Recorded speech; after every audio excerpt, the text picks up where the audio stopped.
ஒரு உண்மை சம்பவத்தை கூட ஷேர் பண்ண விரும்புறேன். ஒரு அம்மாக்கு திடீர்னு மார்பக கட்டி மாதிரி இருந்துச்சு. அவங்க என்ன செய்தாங்கன்னா டாக்டர் கிட்ட போய் காட்டலாம் அப்படின்னு சொல்லி காட்ட போயிருக்காங்க. இது சுமார் 2020 மே மாதம் இறுதியில போறாங்க. டாக்டர் சொன்னாங்க இது கொஞ்சம் சஸ்பீஷியஸா இருக்கு, நம்ம இதுக்கு ஒரு சர்ஜரி பண்ணணும் அப்படின்ட்டு ஜூன் மாசத்துல சர்ஜரி பண்றாங்க 10ஆம் தேதி. அப்ப என்ன பண்ணுவாங்கன்னா அந்த கட்டி மாத்திரம் இல்ல, அந்த கட்டியில் பக்கத்துல இருக்க தசைகள் அப்புறம் லிம்ஃப் நோடுன்னு சொல்லுவாங்க, அதையும் சேர்த்துதான் என்ன செய்வாங்க, எடுப்பாங்க. எதுக்குன்னா அந்த கேன்சராக இருந்தால் இல்ல ஏதாவது பரவி இருக்க கூடும் அப்படின்னு சொல்லிட்டு எடுத்து செக் பண்ணுவாங்க. பண்ணிட்டு ஒரு வாரம் ஆகும், நீங்க அதுக்கப்புறம் அப்பாயின்மெண்ட் புக் பண்ணிட்டு வாங்க, இதை பத்தி பேசலாம் அப்படின்னு சொல்லிட்டு. ஜூன் 16 அவங்களுக்கு என்ன செய்யுது, டெஸ்ட் ரிசல்ட் கிடைக்க போகுது. அந்த 6 நாளும் அவங்க கொஞ்சம் வருத்தமா இருந்தாங்க, என்ன வரப்போதோ ரிசல்ட் என்ன வரப்போதோன்னு சொல்லி ரொம்ப கவலையோடு இருந்தாங்க. அங்க போகும்போது டாக்டர் சொன்னாங்க ஒரு குட் நியூஸ் இருக்கு, ஒரு பேட் நியூஸ் இருக்கு அப்படின்னு சொல்றாங்க. குட் நியூஸ் என்னன்னா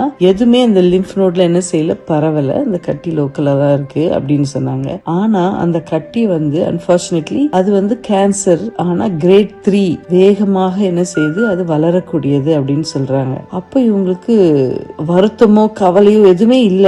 கேன்சர்னு சொன்னதும் பொதுவாக எல்லாருமே அழுவாங்க, இல்லைன்னா வருத்தப்படுவாங்க. இவங்க கடவுளுக்கு நன்றி சொல்ல ஆரம்பிச்சாங்க. கடவுளே நன்றி, எனக்கு அது ஏற்ற வேலையில என்ன செய்தீங்க, கண்டுபிடிக்க வச்சீங்களே, அதுக்காக நன்றி. இன்னும் கொடாக்கொடி ஸ்தோத்திரம், அது என்ன செய்யல, லிம்ஃப் நோடு எதுக்குமே பரவல அப்படின்னு சொல்லிட்டு நன்றி சொல்லி சமாதானத்தோட இருக்கிறாங்க. அவங்க அவங்களுக்கே டவுட்டா இருக்கு, என்ன இது நமக்கு இவ்வளவு பெரிய ஒரு டயக்னோசிஸ் கொடுத்திருக்கிறாங்க, நம்ம ஒரு கவலைப்படல, ஒரு சமாதானமாக இருக்கிறோமே, இந்த ஃபுல் பயணத்துல நம்முடைய தாங்கி வழிநடத்துது எல்லாம் என்னது, தேவனுடைய சமாதானம் தான் அப்படின்னு சொல்லி சொல்றாங்க. ஒரு நாள் என்ன பண்ணாங்கன்னா தேவனை கேட்டாங்களாம், இந்த நோய் அறிதல் என்னை ஏன் பயமுறுத்தல, ஏன் என்னை கவலைப்படக்கல? அதற்கு தேவன் கொடுத்த ஒரு வார்த்தை என்னன்னா தாங்குதல். அந்த சமாதானம் முழு காலத்திலும் என்னை தாங்கியது அப்படின்னு அவங்க என்ன சொல்றாங்களா, அந்த பெண் சொல்றாங்களாம். அப்போ அவங்களுடைய சரீரத்தை, உடலை என்ன செய்தாங்களாம், முழுமையாக தேவனுக்காக அர்ப்பணித்தாங்களாம். ஒவ்வொரு உறுப்பு, செல்கள், திசுக்கள்,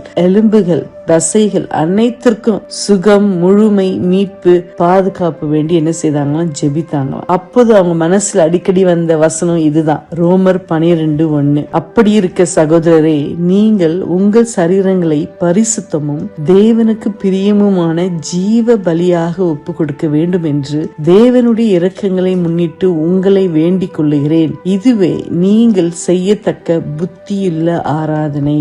இந்த வசனம் அவங்களுக்கு வந்துதான். அப்போ இந்த வசனம் அவங்களுக்கு ஒரு வழிகாட்டியாக இருந்தது. நம்மை உருவாக்குவது யாரு, கடவுள் மாத்திரம்தான். நம்மளுடைய உடலில் உள்ள ஒவ்வொரு பகுதியும் அவர் என்ன செய்யறாரு, நன்றாக அறிஞ்சிருக்கிறார். அவரால் என்ன செய்ய முடியும், எல்லாவற்றையும் குணப்படுத்த முடியும். இந்த நம்பிக்கை உங்களுக்கு வர வேண்டும். அவர் என்ன பாதுகாக்க முடியும், குணப்படுத்த முடியும் என்ற நம்பிக்கை உங்களுக்கு இருக்கணும்.